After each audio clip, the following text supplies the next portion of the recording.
Well, thank you guys for coming out this early to see us. This is the Diablo 3. It's still weird to be able to say that. Diablo 3 lore and environment art panel. What we're going to do today is we're going to talk about how we're combining art and lore to expand and deepen the player's experience of the world. We want to give the player a deeper, more engaging experience, and basically, make it more emotional and thoughtful as you're crushing demons and whatnot. First, we're going to talk about the world, and then we're going to look into how we're bringing a deeper story and expanding the role-playing experience to the game. And we're not going to sacrifice the action while doing that. And after that, I'll hand it over to Brian. I guess I should introduce myself and Brian. My name is Leonard Boyarsky. I'm the lead world designer. This is Brian Morrisoe. He's the art director. And thank you very much. And actually, while we're at it, we got a bunch of Diablo 3 developers spread throughout the audience here, too. So if you're in the mood for applause, go ahead and give them a round as well.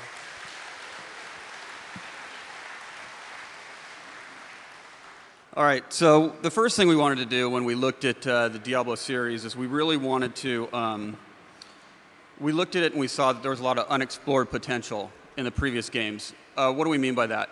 Well, Diablo is unique among fantasy universes in that it's not based around dwarves and elves, but it's a much darker world based around angels and demons.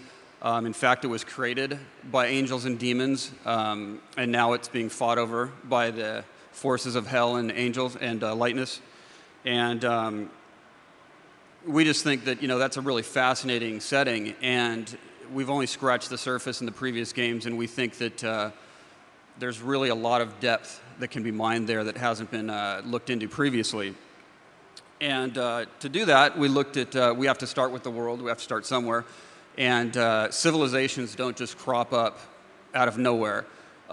They are a result of, environment or political forces. So we have to start with the civilizations. Where do they come from? What are their people like? And, what are their ruling classes and that kind of thing. So as an example of that, we're going to look at Chaldeum. Now, Chaldeum is a new place, a new city for Diablo 3. It is the largest trade center in all of Sanctuary, which is the Diablo 3 universe, world. And it's, if you remember Galine in Diablo 2, this is, that was kind of like a trade outpost for Chaldeum. And the, when you have a trade center, it's kind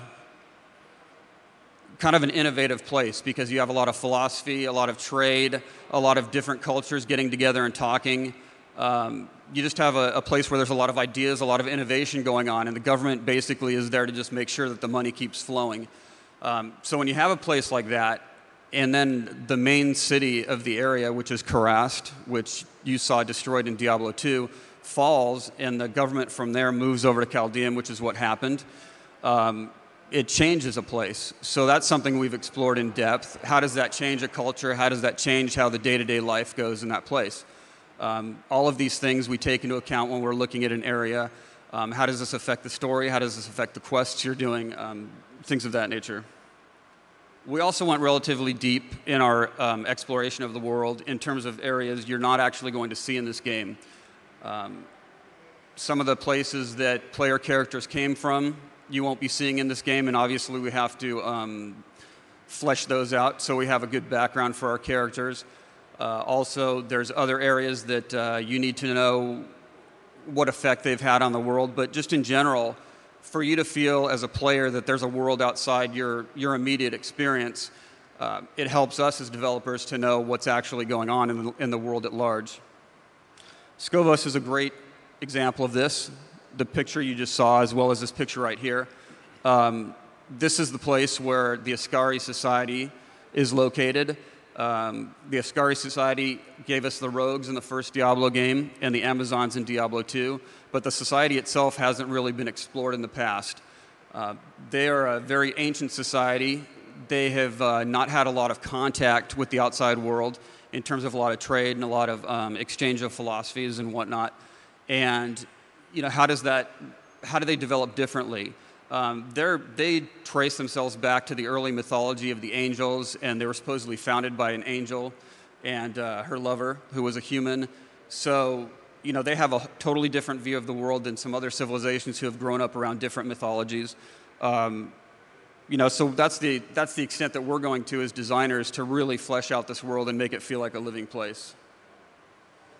We don't want to belabor this fact when the player's running around trying to get his next quest and figure out where he has to go next. So how do we get this across to the player? Well, one of the ways you do that is by having NPCs that reflect where they come from. And this is this really helps us in two ways, because for a great RPG role-playing game, you need great NPCs, non-player characters, to give you quests, to make it feel like you're playing in a living world that has some depth to it. And to make living characters, or characters that feel like they have this, they need a culture. And vice versa, you have if you have these characters reacting and speaking and dressing to reflect this culture, that also tells the player a lot about the culture without going into long monologues about where this culture came from and whatnot. This picture here is citizens of Chaldeum. As you can see from an artistic standpoint, it's an Eastern type feel. One of the ways we go about this is we look at civilizations in our world that we might want to take influences from in terms of just cloth and clothing and daily life and things like that. All right, now we're going to go and look at the story for the game and how that has changed. So first, what do we feel is the purpose for the story in an action game? Some people will tell you that you don't need a story for an action game, or much of a story for an action game, and I would disagree with that. And I really think that the main emphasis, or the main reason you need to have a good story even in an action game, is it gives a lot of emphasis to the action that you're doing as a character. It really gives meaning to what you're doing. If we can, as developers, make you want to find out what's going to happen next in the story as much as you want to find out get your next level or get your next piece of armor, then that's just another reason to drive you forward and keep you engaged in the game for longer. Another thing we've done is to extend the use of PC voice, player voice in this game. In the previous games, players had voice, but mostly to tell you things like your inventory was full, or slightly comment on the environment around them. We feel that you're playing a very specific character in this game. It's not a generic off-the-shelf fighter or a generic off-the-shelf witch doctor, because there's just way too many witch doctors out there in the gaming world. So we've given them specific personalities, and with specific personalities, we've given them also very specific voices. And with this comes a unique or a different conversation system than we've had in the past. In the past, you've gone through monologues. People have spoken at you. You haven't had conversations with them. This will make the storytelling more engaging. It'll make it more lively. It'll move faster. But it will also allow your character to feel more like he's driving the action, more of a heroic entity in the story, and less like an errand boy that tends to happen somewhat in RPGs.